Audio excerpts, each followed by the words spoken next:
Today, Democratic Arizona Congresswoman Yasamin Ansari went to Eloy ICE detention facility in Pinole County, Arizona.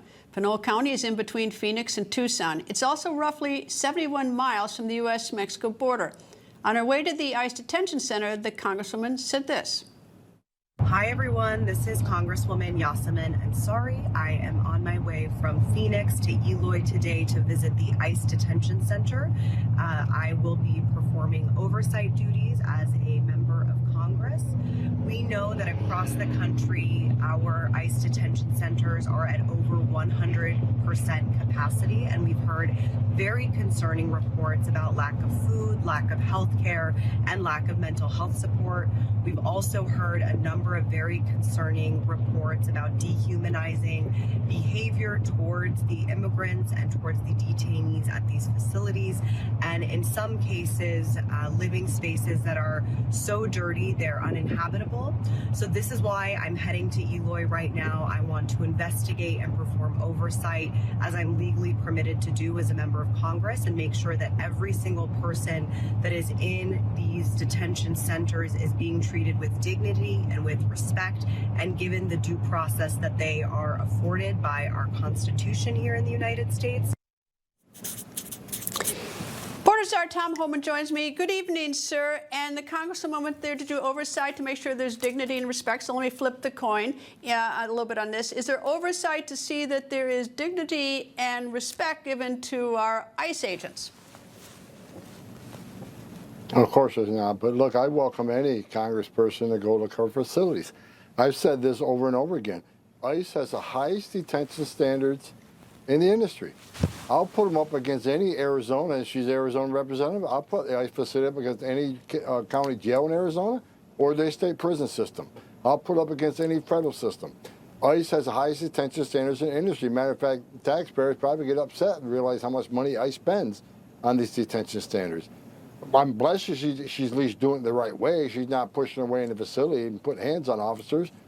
So I welcome the visit. But you're exactly right. You know, they demonize ICE every day, demonize the men and women of the Border Patrol, demonize the Trump administration. But when it comes to illegal aliens, they want to wrap their arms around them and make sure that they're well protected. But I can guarantee you, when she goes down there, she's going to see a very well-maintained facility. I suppose it'd be a good idea, as well as besides Congress doing oversight, and that is one of the jobs of Congress, and is if the media likewise went in there with cameras. Is the media allowed into these facilities to check them out to make sure that they meet our standards? Absolutely. When the facility up in Newark, where you had the mayor and members of Congress forcing their way in that facility, the media, we allowed media in the next couple of days to look at the facility. So yeah, we welcome the media. And they need to understand, not only do we have the highest detention standards, the inspections are over ridiculous, right? So they're inspected by the Office of Detention Oversight. They're inspected by CRCL. They're inspected by the Office of the Inspector General. They go through numerous inspections, unannounced inspections all the time. So I'm confident with what she sees is going to be a better facility than anything that the state of Arizona has.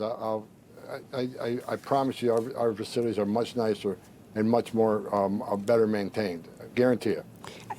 I've been reading today that ICE agents are assaulted and doxxed every day. Doxxed mean their personal information is put on the internet, et cetera. And every single day I sort of track to see what's going on with the ICE agents. It's not an easy job. And I'm wondering, like, how's your recruitment? I mean, your recruitment pitch can't be join ICE, you get doxxed, you get assaulted. I mean, what's your recruitment pitch to get people to come sign up for ICE, or don't you need people? Well, look, our recruitment is good. I mean, ever since President Trump was elected, the Border Patrol couldn't meet the recruiting numbers the last 4 or 5 years. But last month, Border Patrol had the highest recruiting numbers at any time in the history of the United States Border Patrol. So now that they know we got President Trump in office, you get to do the job that you signed up for. You get to uphold the oath you took. A lot of people want to come back and make America safe again. They want to secure our border and protect America. A secure border gives us strong national security. So recruiting right now, not a problem. We just need Congress to pass that budget to give us money to bring out more resources. We need money to hire people. That's what we're waiting on. What about the SelfDeport program? Can you report on the status of that? There's about right around 6,000 that have signed up for self-deportation. Yeah, so I think in numbers right now, I think we've removed around 1,600 that have been actually removed, but about 6,000 have signed up. We expect those numbers to increase as the more and more we message this. I think the more and more they see ICE is ramping up operations throughout the country. We're going to send more teams out there. We're going to send, there's going to be more operations throughout the nation. The more they see ICE is out there in the field looking for them, I think many are going to choose the option. Look, I'm going to sign up for CBP Home app. I can get my orders, get all my affairs in order. ICE will get me an airplane ticket and ride home. We can do this the humane way and the most humane way. But if they don't, then if they're going to force us and going through the whole process of formally deporting them, going to the immigration court, sending teams to go search them because they're hiding out, you know, once they get deported, then they got this whole statutory bar placed against them about if they can ever come back to the United States under a legal program. So the more we message this, I think the more and more are going to sign up for the CBP Home app. Yeah, about 2 years ago, I went to Nicoclí, Colombia, which is the staging ground zero to go up the Darian Gap, which is, of course, that dangerous jungle through Panama to Mexico to the United States. Very dangerous.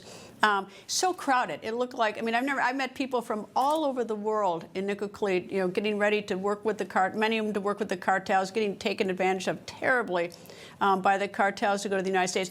Do you have any insight as to whether is the Darian Gap still being flooded with people? Is Nicoclí, Colombia still a feeding ground? Or has the migration up through Latin America, has that slowed down since President Trump took office?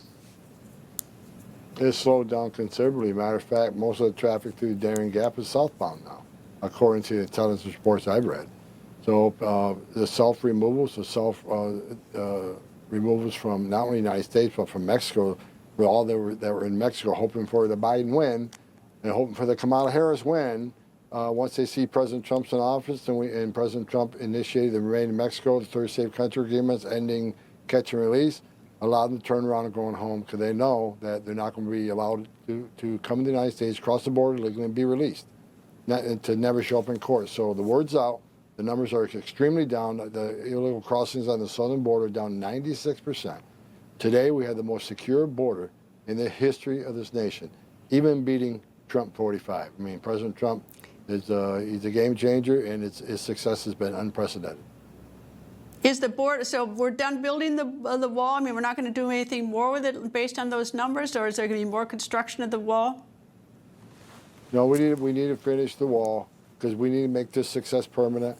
Every place they built a border barrier, illegal immigration went down, illegal drug flow went down. But the walls also save lives, and people do come. Women and children can't get over that wall, which means they're going to a place where there's not a wall, and they will be met with Border Patrol who take care of this humanitarian needs.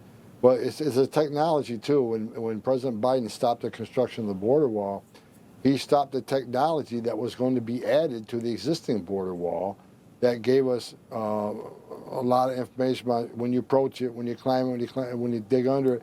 It also had a communication IT infrastructure within that wall, so Border Patrol agents can talk to one another in bad areas where there isn't good radio control. So it was going to help Border Patrol communicate. So we need to add that smart wall technology also in addition to building more walls. So there's a couple of things we need to do, and we need the technology in the port of entries too, so we can move the legal trade faster while at the same time catching more of that contraband. Border Czar Tom Homan, thank you, sir. Thank you. People think news just happens. It doesn't. It happens because there's someone there to capture the moment, to explain it and share it. That's my job. I go where news breaks and give you the facts. Join me for The Record on Newsmax.